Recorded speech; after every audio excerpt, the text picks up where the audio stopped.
Halo sahabat sehat Karolus, selamat datang di Medicast, Medical Podcast Rumah Sakit Santo Karolus hari ini. Hari ini kita akan berbincang-bincang sedikit mengenai skincare dan most common skin problem. Sebelumnya perkenalkan dulu, saya Dr. Stefani yang hari ini akan menjadi moderator untuk menanyakan pertanyaan-pertanyaan sahabat sehat ke narasumber kami, yaitu Dr. Putu Siska Virgayanti, spesialis dermatologi, venerologi, dan estetika. Selamat pagi dokter. Halo, selamat pagi Dr. Stefani. Selamat Halo pagi. semua sahabat sehat Karolus. Selamat pagi. Oke dokter, mungkin kita langsung ke pertanyaannya aja kali ya dok. Saya sih merasa ini mungkin pertanyaan yang sering ditanyakan juga sama sahabat sehat di rumah.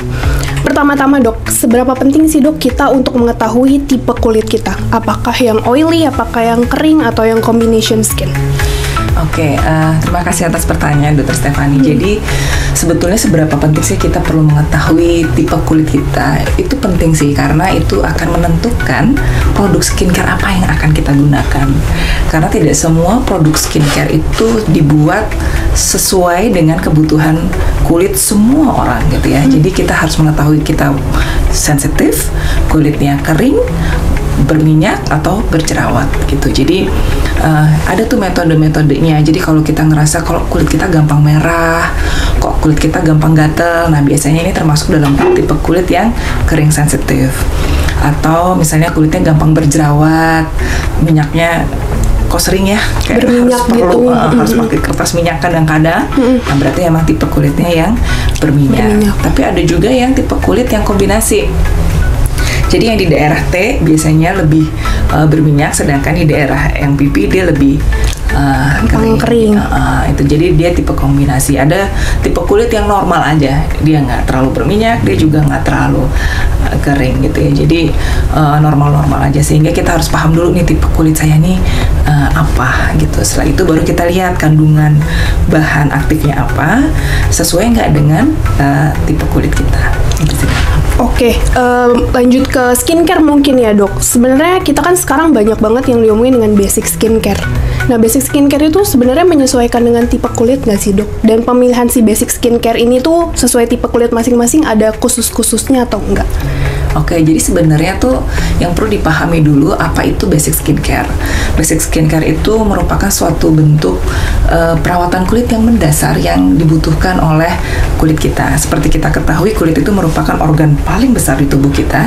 Dia organ yang paling luar dan dia fungsinya untuk proteksi macam-macam, dari matahari, dari polusi gitu ya, dari kuman-kuman di luar yang bisa masuk ke kita gitu. Jadi bahwa ada kebutuhan di sana untuk kita melakukan perawatan kayak gitu ya.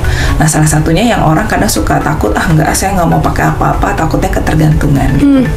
Sebenarnya kata ketergantungan sih menurut saya agak kurang pas ya. Sama seperti hari ini kita mandi, besok kan mandi kan? Butuh mandi juga ya dok? Karena kita butuh mandi. Hari ini kita makan, besok kita makan juga. Kenapa? Betul. Karena kita butuh untuk makan. Begitu juga untuk skincare. Skincare ini adalah untuk melindungi kulit kita dari yang tadi itu. Basic skincare itu apa aja? Yang pertama cleansing, membersihkan, karena ya kita kan beraktivitas, ada keringat, ada bekas make up, ada matahari, ada polusi. Nah itu kan semua nempelnya di kulit. Satu pasti pembersih dulu. Yang kedua, pembersih ini bisa ya sabun atau facial cleanser atau body wash yang seperti itu ya. Nah terus yang kedua, karena kita banyak tinggal atau kita tinggalnya di negara yang banyak sinar mataharinya. Nah seperti kita ketahui ada UVA, UVB, UVC gitu ya. Nah itu kan dia bisa membuat kerusakan pada kulit. Selain juga bermanfaat untuk kesehatan, tapi di waktu-waktu tertentu dia akan menyebabkan kerusakan long term pada kulit. Nah ini perlu dilindungi juga dengan apa? Memakai sunscreen. Nah yang ketiga adalah yang penting adalah memperbaiki barrier kulit. Jadi kulit kita itu harusnya kan rapi, tapi dengan berbagai macam karena nutrisi, misalnya karena dehidrasi, karena penggunaan kosmetik atau lain sebagainya, sehingga membuat kerusakan pada barrier kulit. Atau bahkan pada misalnya genetik orang-orang dengan eksim yang secara bawaan memang fungsi barrier kulitnya agak turun, itu akan mudah sekali untuk kulit yang harusnya rapat tuh jadi nggak rapat. Jadi dia gini nih, jadi apa aja tuh gampang masuk. Nah, jadi salah satu kebutuhan mendasar juga adalah untuk menjaga supaya barrier kulit kita tetap baik. Dengan cara apa? Salah satunya adalah dengan menggunakan moisturizer. Jadi yang basic itu pembersihan, kemudian moisturizer, kemudian sunscreen. Oke, saya jadi tertarik nih dok terkait dengan moisturizer. Saya sendiri kan tipe kulitnya itu berminyak ya dok. Saya pernah baca atau pernah dengar juga orang yang berminyak itu nggak butuh moisturizer karena dibilangnya akan semakin berminyak kalau pakai moisturizer.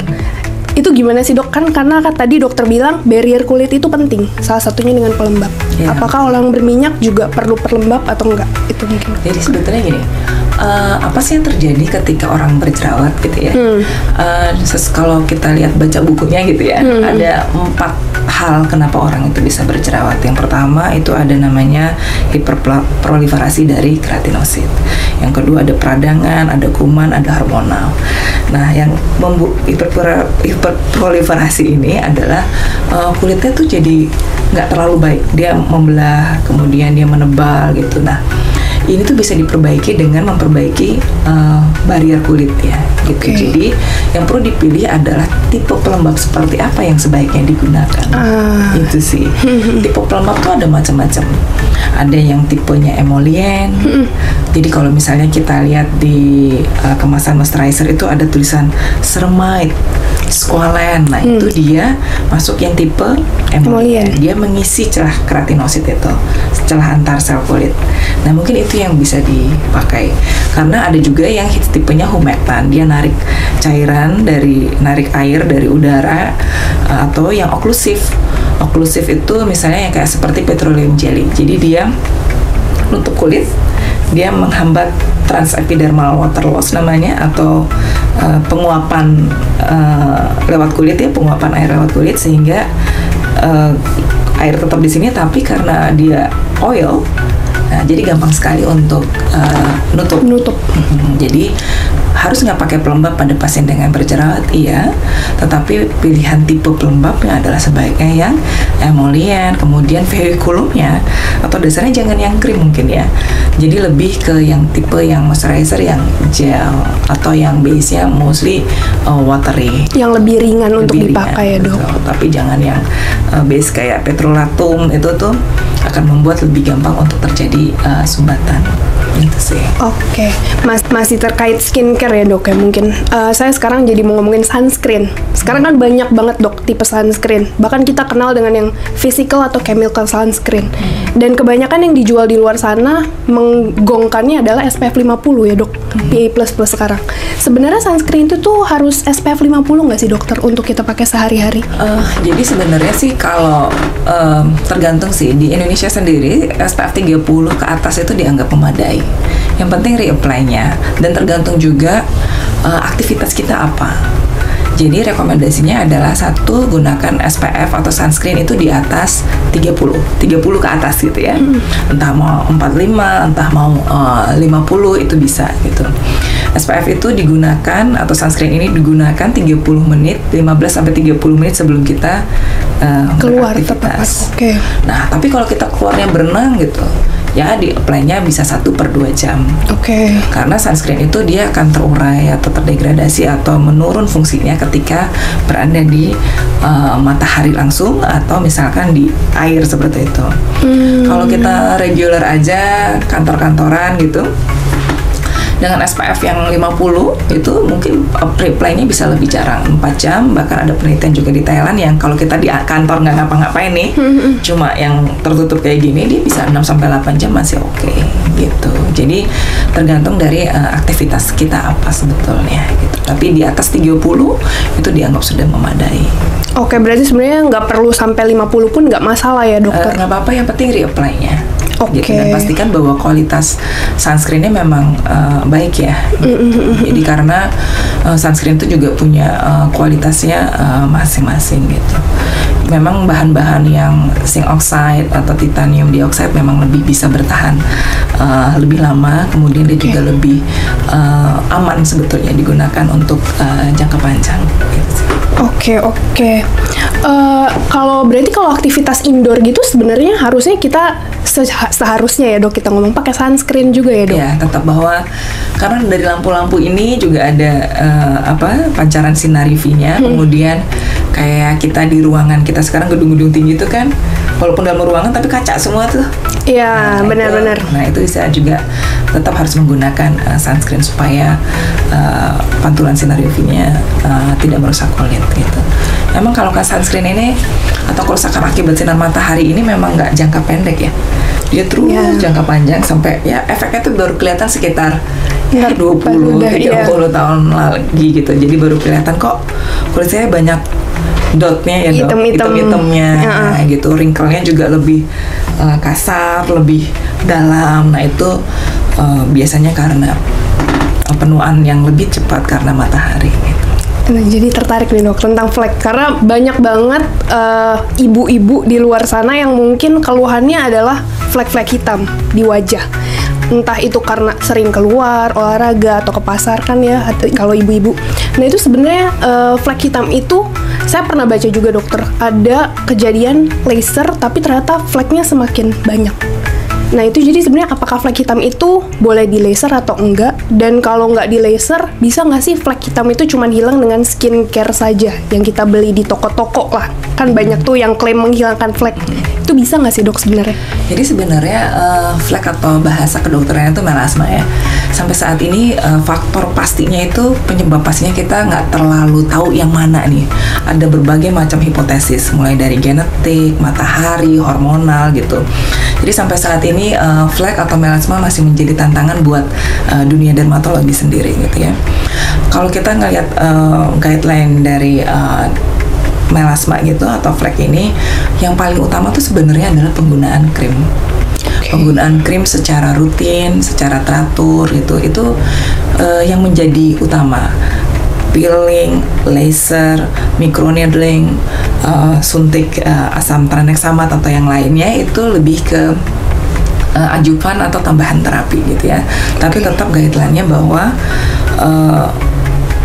si krim-krim inilah utamanya yang menjadi utamanya gitu ya. Nah, yang menjadi masalah sekarang adalah ketika orang berobat untuk melasma, itu pengobatan utamanya itu ada 3 krim sebetulnya. Ada kalau di luar negeri dikenalnya dengan triple cream. Dia kandungannya ada tretinoinnya, ada hidrokinonnya, sama flusinolonnya. Jadi ini sebetulnya termasuk dalam kategori obat merah ya, obat keras gitu, sehingga penggunaannya harus dikontrol. Gitu.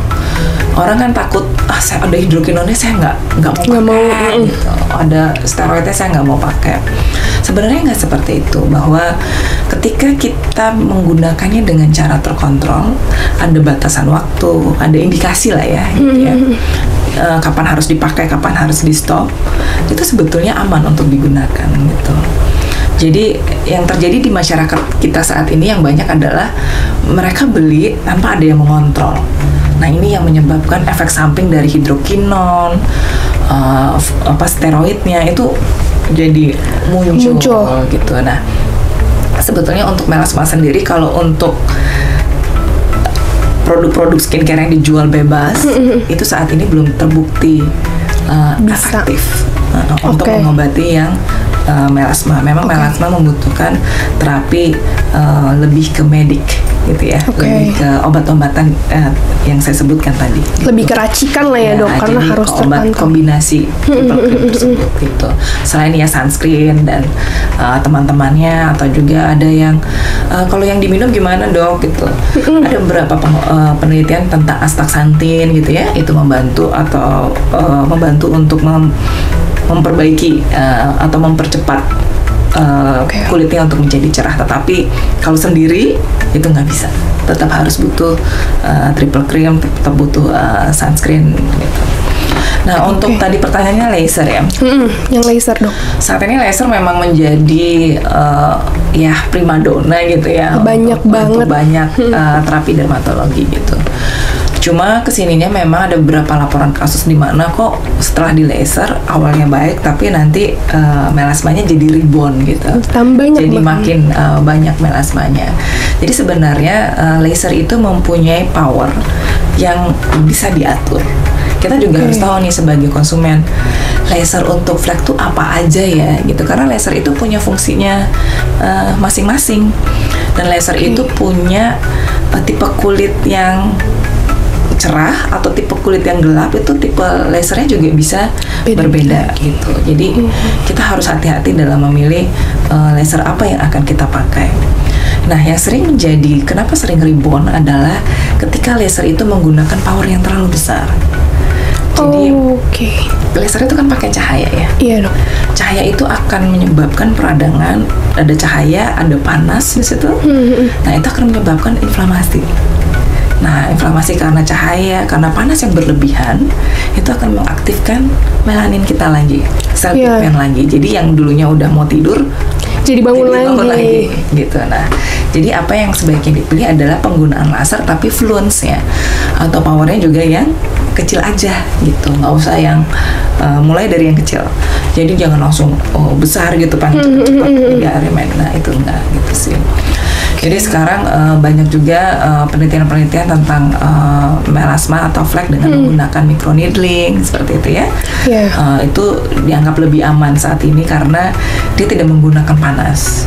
Dia tidak menggunakan cahaya, dia hanya menggunakan mekanik, kemudian obat masuk lebih dalam, atau juga pakai injeksi asam tranexamat disuntikan satu-satu gitu ya. Di daerah yang hitamnya itu juga banyak dikerjakan saat ini gitu.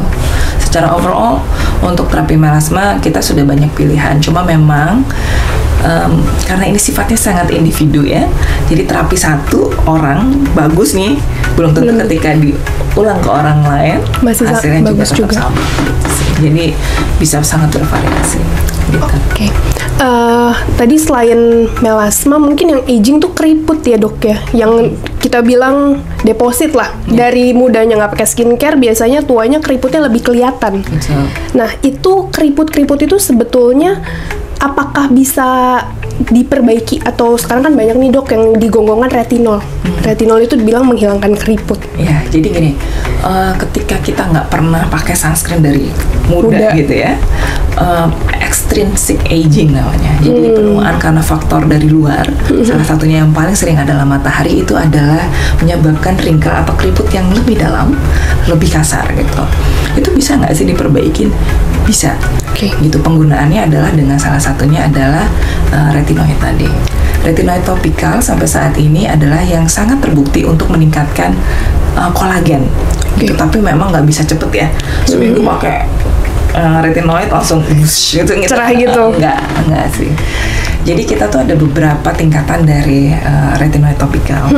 Ada yang tretinoin, ada yang adapalen, kemudian ada yang retinol. Retinol tuh yang paling lambat. Dia paling lama kerjanya, tapi paling aman. Jadi resiko untuk iritasi, kemerahan lebih rendah dibandingin di atas-atasnya ini. Tetapi itu ekivalen dengan hasilnya. Jadi pada pasien-pasien yang bisa menggunakan tretinoin atau adapalen itu biasanya lebih cepat menghasilkan kolagennya lebih cepat, sehingga wrinkle-nya jadi agak lebih cepat gitu loh hilangnya dibandingkan kalau pakai retinol. Bukan hilang ya, pudar gitu ya, dibandingkan dengan hanya pakai retinol saja. Jadi biasanya kita pakai tretinoin dulu, udah tercapai tinggal maintenance, boleh dilanjutkan dengan retinol. Jadi diturunkan ya dokter. Betul. Atau misalnya pada orang-orang dengan kulit yang sensitif yang nggak bisa pakai tretinoin atau adapalen, nah itu kita pakai yang retinol dulu, karena dia yang relatif lebih less iritatif dibandingkan tretinoin yang lain. Kalau gitu kita retinol tuh sebenarnya bisa mulai dari sekarang nggak sih dok, waktu masih muda-muda? Karena kan sebenarnya deposit ya dok. Ya, tapi sebenarnya yang kadang buat saya prihatin di poli ya, they are too early gitu. Kadang anak baru ya SD kelas 6 udah repot-repot untuk lihat saya mau pakai retinol gitu. Belum perlu sih. Kalau usia 20 tahunan gitu ya udah mulai perlu untuk pakai retinol, karena biasanya 20 tahun orang udah mulai kerja, udah mulai macam-macam lah ya, udah mulai penuaan juga udah mulai tampak gitu. Tapi kalau misalnya masih ya teenagers gitu tuh belum perlu untuk retinol ya dok. Berarti mungkin 20 tahun ke atas 25 lebih tahun ke atas itu lebih disarankan oke, untuk pakai retinol. retinol. Kalau ibu hamil gimana dok? Ibu hamil tuh boleh nggak sih dok pakai retinol Jadi sebenarnya? sekarang penelitiannya tuh sebetulnya belum dijadikan rekomendasi full ya. Artinya saat kalau kehamilan sebaiknya dihindari dulu basic-basic itu. Oke. Karena penelitiannya belum cukup memadai. Kalau sebenarnya kalau topikal aja sih dari penelitian banyak bilang tidak ada perbedaan antara orang yang pakai retinol sama enggak pada kejadian cacat janin. Sebenarnya yang paling ditakutkan kan cacat janin ya betul. Ternyata enggak, cuma berbeda dengan yang oral. Oh, oke. Kalau yang oral yang isotretinoin ini memang itu dilarang banget untuk dipakai di ibu hamil karena memang dia signifikan untuk menyebabkan kecacatan pada janin. Tapi kalau topical, kalau saya lebih melihat risk and benefitnya nggak usah. Mending dihindari dulu berarti ya dokter. Bisa dipilih hal lain yang bisa lebih aman untuk kehamilannya, misalnya pakai ya alpha hydroxy acid atau pakai ya yang lainnya. Tapi jangan pakai yang retinol dulu.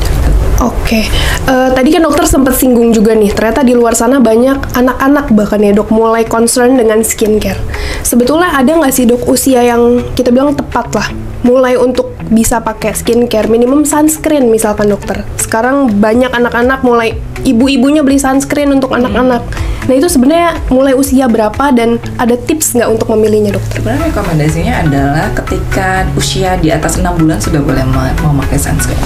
Less than 6 months itu belum disarankan karena kulitnya masih sensitif gitu. Jadi ketika kita mau ngajak anak usia kurang dari 6 bulan ke pantai, lebih baik pakai baju yang panjang aja, pakai topi gitu karena ditakutkan bahan-bahan yang terkandung di dalam sunscreen ini bisa mengganggu kulit anak gitu. Tapi begitu dia di atas 6 bulan, dia sudah boleh untuk memakai sunscreen. Disarankan memang yang tipe mineral sunscreen ya, seperti zinc oxide itu dia karena dianggap lebih efektif dan dia lebih aman digunakan dari anak-anak gitu sih. Mau bentuknya spray, mau bentuknya stick, krim itu apa aja. Jadi, tapi kalau yang mau coveragenya bagus sebetulnya bentuknya yang krim ya. Daripada yang spray.